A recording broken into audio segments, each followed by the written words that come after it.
Donc, je voudrais que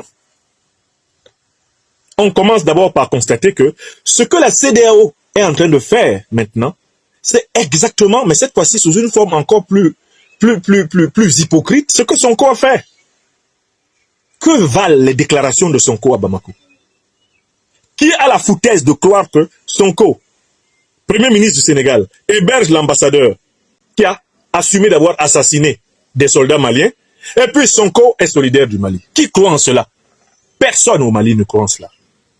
Personne en Afrique ne croit en cela. Mais qu'est-ce qui est dangereux? C'est que quand on laisse ce type d'imposteurs venir faire leur numéro, d'autres continuent. Parce que Sonko est venu faire son numéro à Bamako, et que ça ne lui a pas coûté très cher de faire ce numéro, Aliou Touré lui aussi sort et pond son communiqué sur Barça Logo. Vous comprenez? Parce que Sonko a fait le premier numéro d'hypocrisie. Globalement, c'est un peu passé. On lui a souri, on l'a invité à dîner. Il était très content. Pour lui, il avait atteint un objectif extraordinaire. Il avait fait semblant de pleurer les morts dont il a contribué à faciliter la disparition. Et on a considéré que ça va, c'est acceptable, c'est tolérable, n'est-ce pas? Comme on a accepté ça, voilà que ça continue. La CEDEAO se sent ragaillardie, la CEDEAO se sent décomplexée, et la CEDEAO peut écrire ceci. C'est juste incroyable ce que la CEDEAO écrit. J'en viens à la deuxième partie. Je voulais déjà que vous voyez que ça a commencé par tolérer que les Sénégalais se moquent de nous. Comme on a toléré qu'ils se moquent de nous, voilà la CEDEAO qui rentre dans la danse. En réalité, Sonko était venu à une mission. Essayer d'endormir la vigilance des autorités de l'AES par une espèce de compassion qui ne renvoie à aucun changement structurel de leur orientation néocolonialiste france-africaine et impérialiste otanienne. D'accord? Il s'agissait d'une tentative d'endormir la vigilance des opinions et des dirigeants de l'Alliance des États du Sahel. C'est ce que Sonko est venu faire c'est ce qu'il est venu faire à Bamako. Et si vous voulez confirmer davantage ce que je vous dis, allez lire les déclarations de la ministre des Affaires étrangères du Sénégal en visite en Russie. Un monument de langue de bois. Wallahi billahi ta'ala. Si vous comprenez clairement ce que cette femme-là allait dire en Russie là-bas, c'est que vous êtes fort. Elle dit une chose et son contraire. Ils ont recommencé cette diplomatie machiavélienne, cette langue de bois qui fait la mauvaise classe politique néocolonisée d'Afrique francophone en général et du Sénégal en particulier depuis Senghor. La ministre des Affaires étrangères du Sénégal, elle est en visite en Russie. Wallahi billahi ta'ala. Le discours qu'elle tient là-bas, c'est de la bouillabaisse. Tout est mélangé dans ce qu'elle dit. Elle dit une chose et son contraire. Elle est partie là-bas avec l'en même temps. Chaque fois qu'elle fait une phrase, elle surveille la réaction de Paris. Elle est à Moscou, mais en parlant, elle s'adresse à Paris. Toujours le cul entre deux chaises. Ces dirigeants néocolonisés. Elle est en train de faire une visite complètement nulle. Une visite qui n'a aucun sens, qui n'a aucune clarté. On va coopérer avec la Russie. Nous avons toujours été les amis de la Russie. Quand elle dit ça, elle s'effraie. Elle fait comme Ouattara. Vous connaissez la scène d'Alassane Draman Ouattara avec Alpha Condé. Alassane Ouattara est avec Alpha Condé dans une espèce de conférence de presse. Alpha Condé dit, il faut couper le cordon ombilical avec l'ancienne puissance coloniale. Ouattara lui dit, Alpha, attention, on est en direct, hein? On t'écoute jusqu'à Paris. Alassane Ouattara s'est permis de rappeler à Alpha que les chefs d'État d'Afrique francophone sont des élèves qui sont surveillés à partir de Paris. Et que quand tu fais des déclarations, il faut savoir que le maître t'écoute. Et il l'a dit publiquement. Et Alpha Condé a dit, j'assume.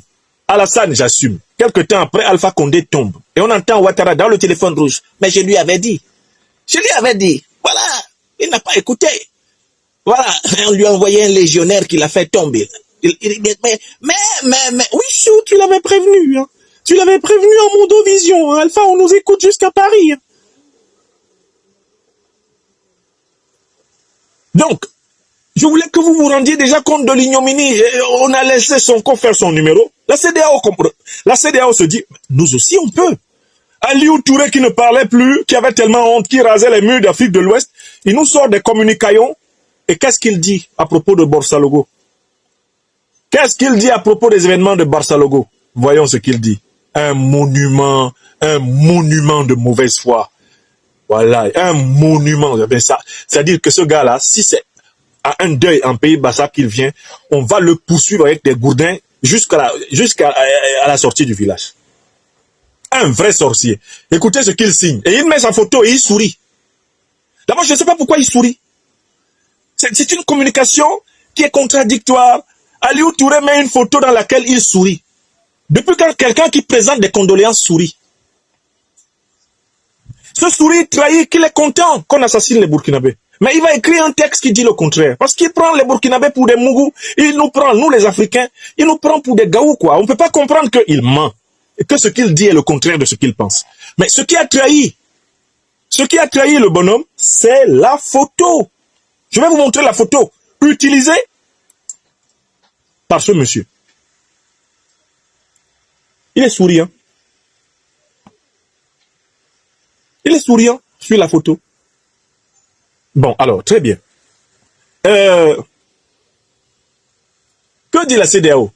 La commission de la communauté économique condamne sans réserve les attaques barbares commises mardi à Barsalgo par des terroristes qui ont ôté la vie à plusieurs personnes. La commission de la communauté économique, etc., condamne sans réserve les attaques perpétrées par des groupes armés terroristes dans la commune de Barsalgo, au centre-nord du Burkina, le samedi 24 août 2024. Il continue en disant « La CEDEAO présente ses sincères condoléances au gouvernement et au peuple burkinabé, en particulier aux familles endeuillées. Elle souhaite un prompt rétablissement aux blessés. » Hein? Qu'est-ce qu'ils ajoutent encore?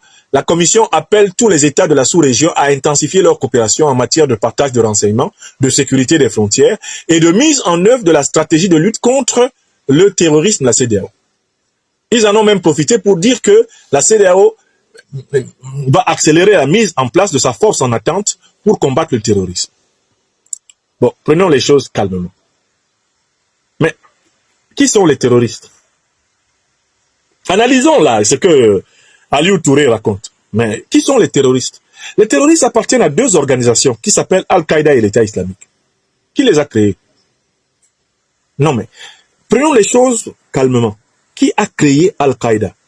Al-Qaïda est une création de la CIA dans les années 80 pour combattre les soviétiques en Afghanistan. N'est-ce pas? La CIA sont les États-Unis. Les États-Unis sont la grande puissance de l'OTAN. Qui a créé l'organisation de l'État islamique? Donald Trump n'est pas passé par 4 chemins. Il a ouvert un grand dossier de l'État américain. Il a dit c'est l'administration Obama-Clinton qui a créé l'État islamique. Et on sait que l'État islamique a collaboré avec plusieurs puissances de l'OTAN au Moyen-Orient, avant même de sévir en Afrique. Donc, les deux principales organisations terroristes qui ensanglantent le continent africain sont une émanation des renseignements généraux occidentaux. Or, que ce soit l'OTAN, que ce soit les États-Unis, l'Union européenne et consorts, sont étroitement associés à la gestion de la CEDEAO. Les entités que je viens de citer ont leur bureau à l'intérieur du siège de la CEDEAO. Autrement dit, la CEDEAO est intimement associée aux grandes puissances qui ont créé les organisations terroristes. Dès lors, on peut poser la question suivante. La CEDEAO pleure quoi? Elle pleure les conséquences de ses propres œuvres. Puisque l'OTAN a un siège dans la CEDEAO, les États-Unis, la France, l'Union européenne sont installés à l'intérieur de la CEDEAO. Ils participent aux réunions statutaires de la CEDEAO. Ils influencent et dictent même souvent les décisions de la CEDEAO, comme les sanctions inhumaines, illégales, criminelles, illégitimes, infligées au Mali en janvier 2022. Elles ont été dictées publiquement par les dirigeants français, plusieurs semaines plus tôt. Je me souviendrai toujours qu'en 2021, au mois de décembre, un matin, je suis tombé sur un communiqué signé par 17 pays occidentaux, menaçant le Mali, en disant qu'il serait puni s'il se permet de collaborer dans le domaine sécuritaire avec la Russie. 17 pays européens. Décembre 2021, ils ont signé ça. Comme le président Assimi Goïta ne s'est pas soumis à leur chantage, ils ont demandé publiquement à la CEDEAO de punir le Mali, ce qui a été fait en janvier 2022. Vous étiez là ou pas? Donc la CEDEAO est une organisation sous-régionale africaine qui est en réalité une succursale de l'OTAN. Elle est sous les ordres de l'OTAN. Et c'est l'OTAN qui a détruit la Libye, qui a assassiné Kadhafi, qui a créé les principales organisations terroristes, qui les arment, qui les financent. Ce sont les puissances de l'OTAN qui assurent la médiatisation des actions terroristes, qui donnent des unes dans leurs médias d'État aux actions terroristes. Donc quand Aliou Touré, au nom de la CEDEAO, signe un communiqué de condoléances au Burkina, il dit Yako au Burkina, Assia au Burkina, pour des Burkinabés qui ont été tués par les organisations terroristes, qui ont été créées par l'OTAN, laquelle OTAN est en étroite association avec la CEDEAO. Autrement dit, la CEDEAO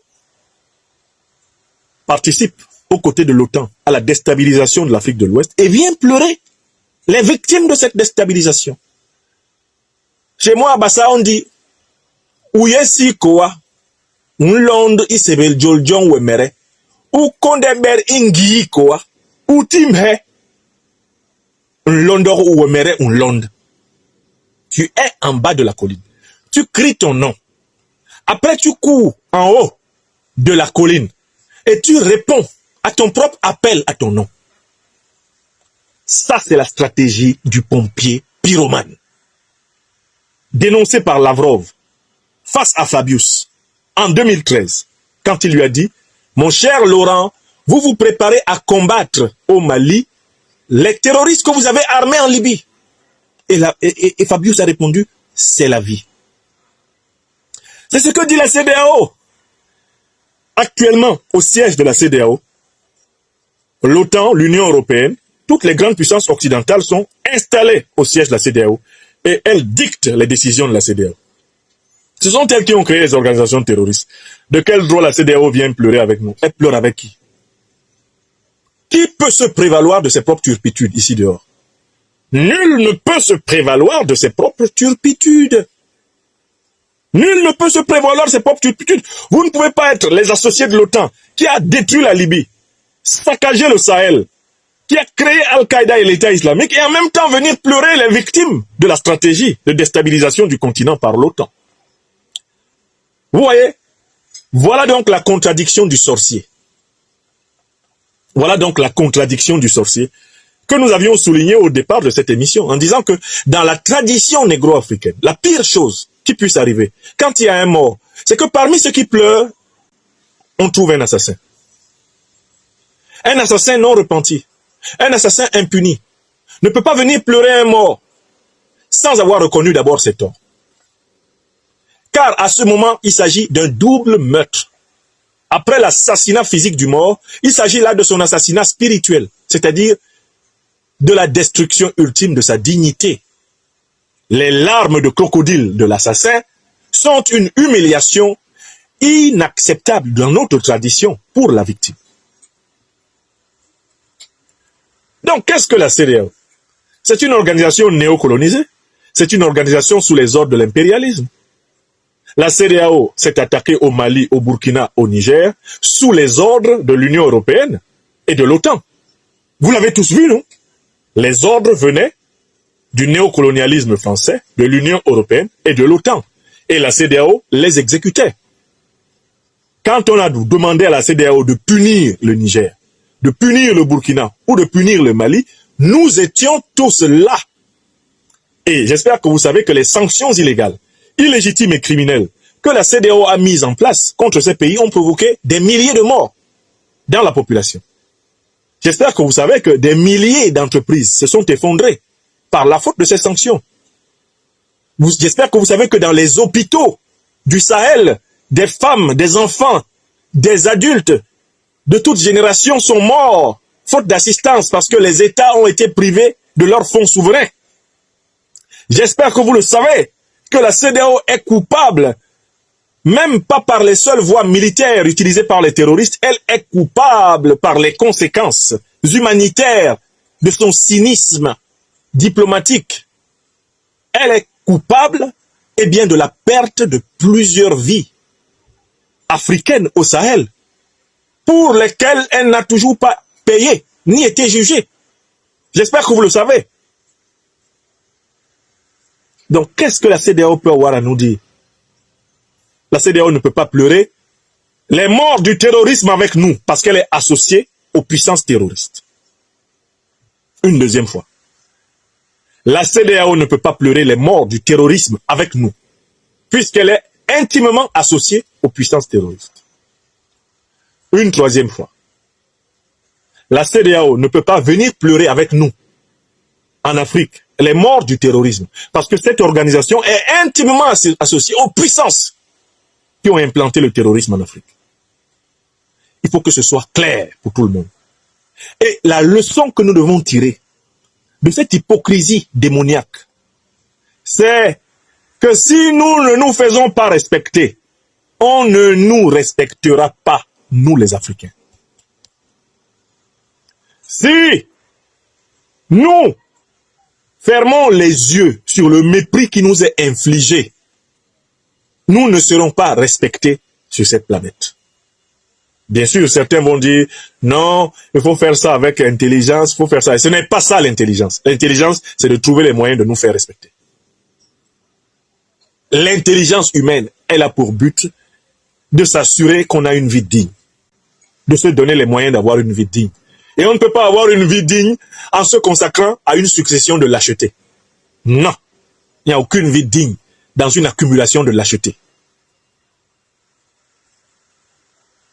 Si la CEDEAO est sortie et commence à nous sortir ces communiqués complètement dégueulasses, fadasses, c'est parce que on a donné l'impression à plusieurs États de la CEDEAO qu'ils peuvent venir nous tromper, nous mentir, nous flatter, que c'est la vie.